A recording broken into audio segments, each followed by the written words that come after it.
What is up, Gorilla Nation, and welcome back to a brand new Division 2 build video.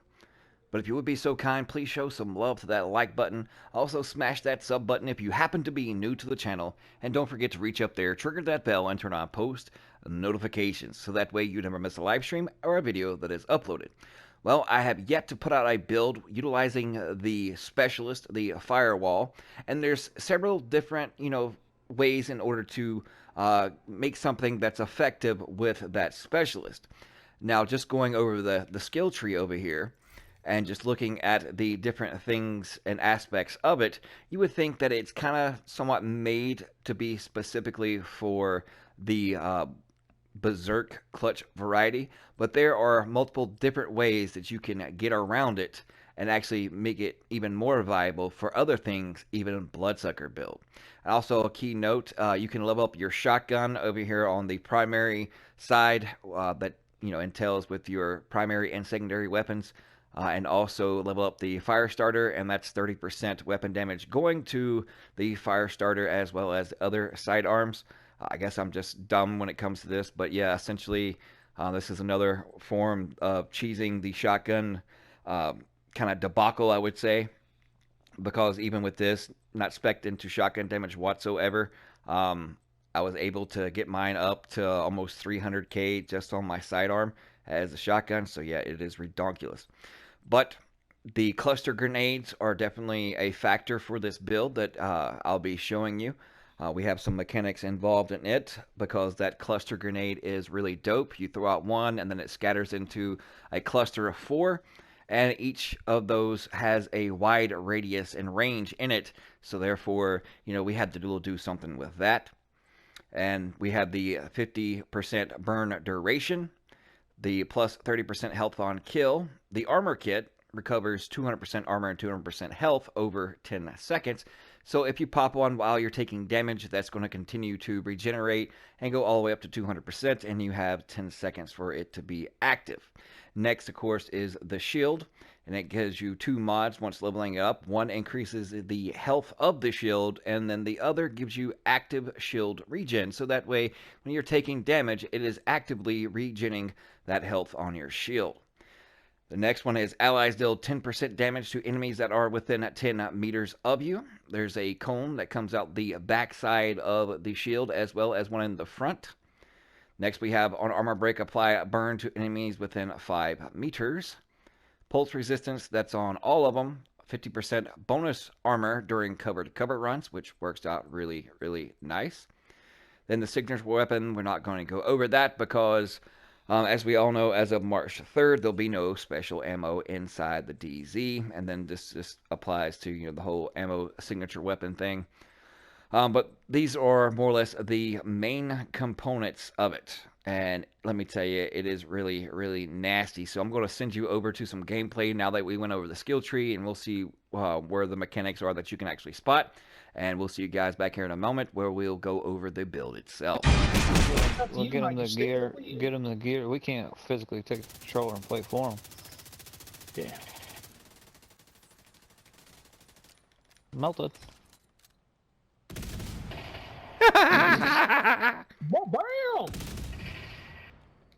It's like fireworks up in there.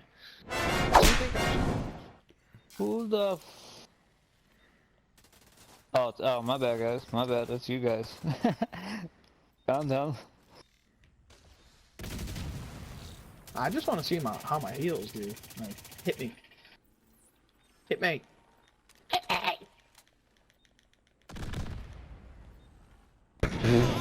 Can you deal with that?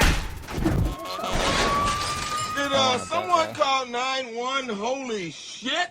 2, thank you.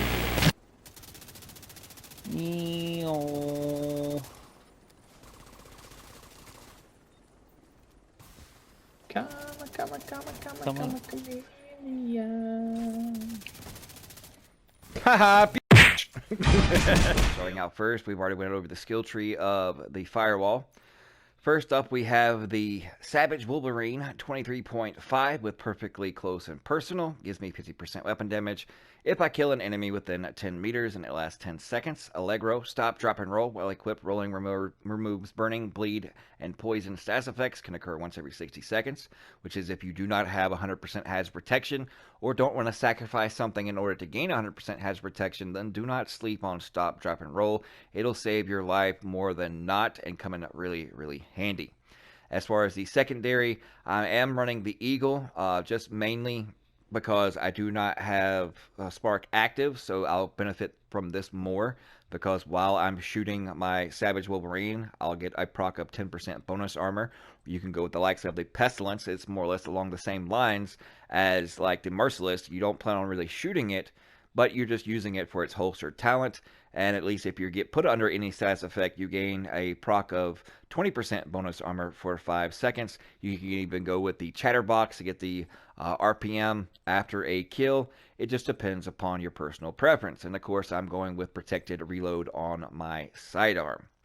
Now, this is where it gets a little, I would say, sketchy. But as we all know, you have to sacrifice in certain areas in order to gain in others. And that's why I only have 53.8k health. I'm an armor-based build. I do not need my health, but, you know, I sacrificed it because I gain and get more benefit out of actually having skill power than a much higher health. But if you have better pieces, then you can still get your health upwards to around 80 or 90k. It's just a matter of RNG, and right now, RNG hates me. Hey, wait, I'm a poet and didn't know it. But anyways, when it comes to those cluster grenades, of course, we went with destructive. If you're on more like a Berserk clutch build and this slot instead of destructive, you want to go with restorative, so that way that'll help out and benefit you most importantly on a Berserk build. I got another video coming up shortly, probably tomorrow. That's the dynamic OP super dope combo utilizing the new firewall specialist in conjunction with another key element, and it is great for squads and it is really like OP, so stay tuned for that tomorrow. But moving on, starting out with those knee pads. Better armor roll, I'm still looking for that. I just didn't want to mess up some pieces in order to gain just another 3% total armor. But if you already have 13% and a pair of Heligard knee pads, then you're good to go. Destructive gives me 40% more explosive damage on those cluster grenades. And also, if you like using Seeker Mines to cause stagger, then you can also use Seeker Mines and this slot instead of where I have my other skill other than my shield. With only 2040 skill power, even having destructive was actually going to make your seekers stronger.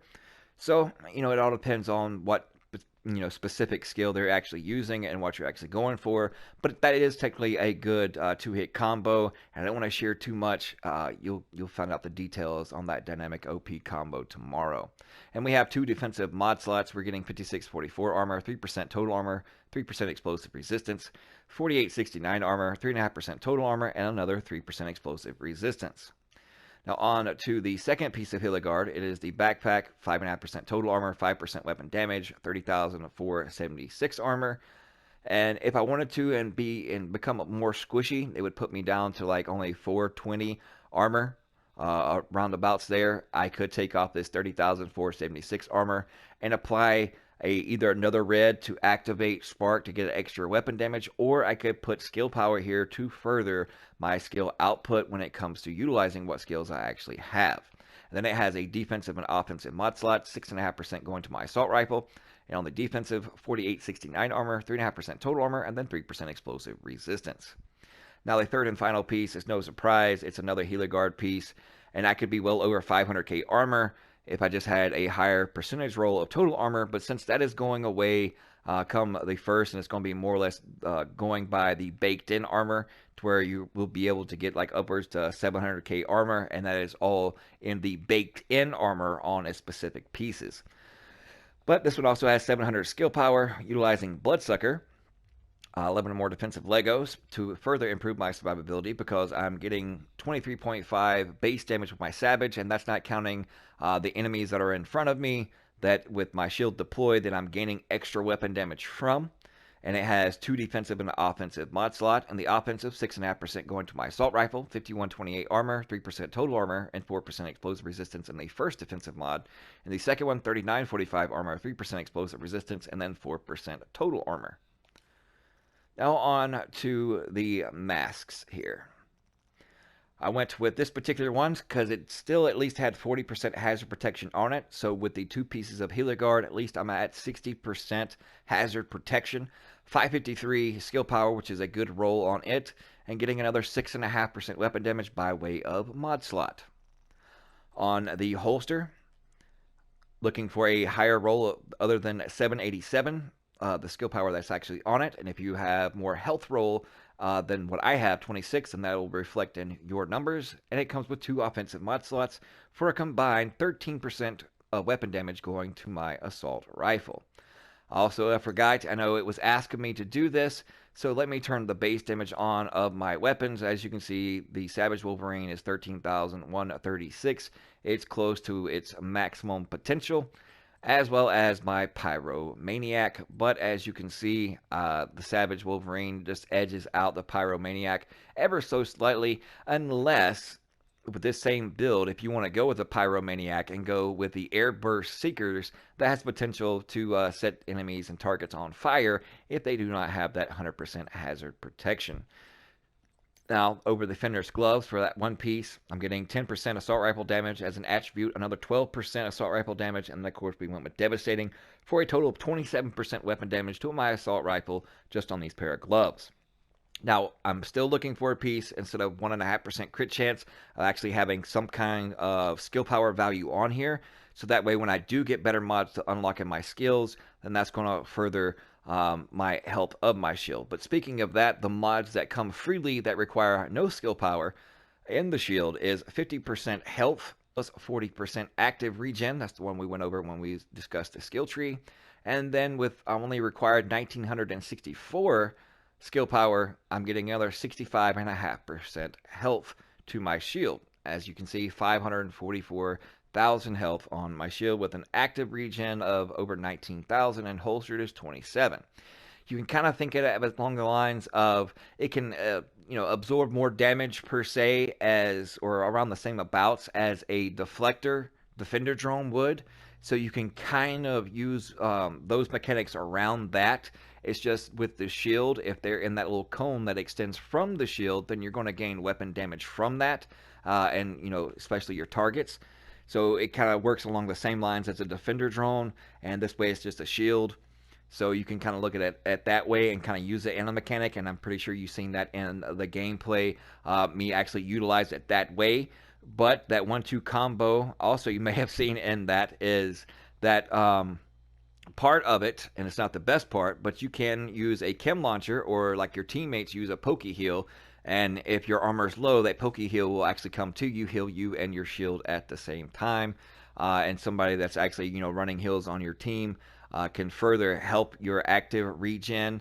And you can kind of see where this is going, but I'll save all the juicy details for tomorrow's video.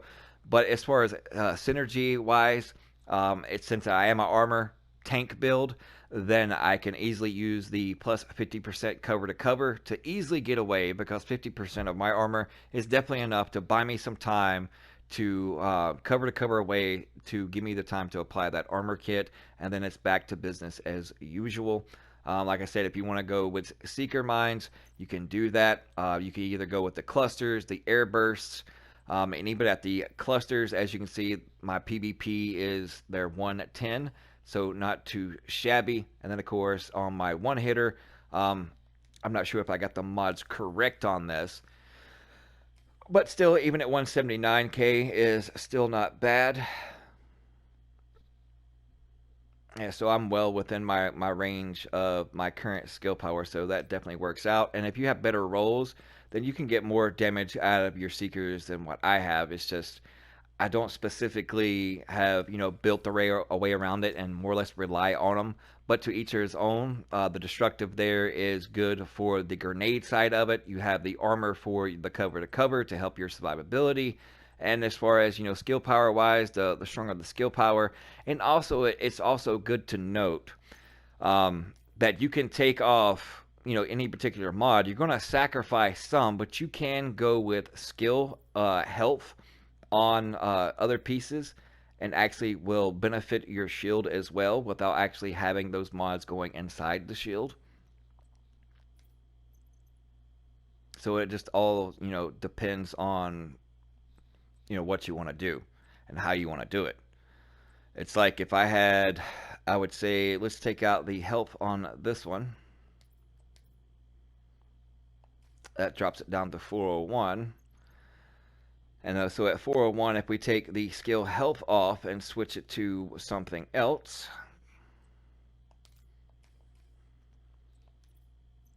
as you can see, just from that skill health, it went from 401 to 379. So if I go back to skill health in a blue mod, then the health of the shield will go up. So it just all depends on how you want to play around it. And if you are willing to sacrifice, so as you can see 401, and you can do that for each blue you have. It's just how much armor do you want to sacrifice for a little bit more health on your shield. And unless you specifically want to spec in and have the mods to have 3000 skill power, there are actually workarounds just by using skill health mods in the defensive slots. So those are the main ways to, I would say, when it comes to a Bloodsucker build, to kind of synergize with it.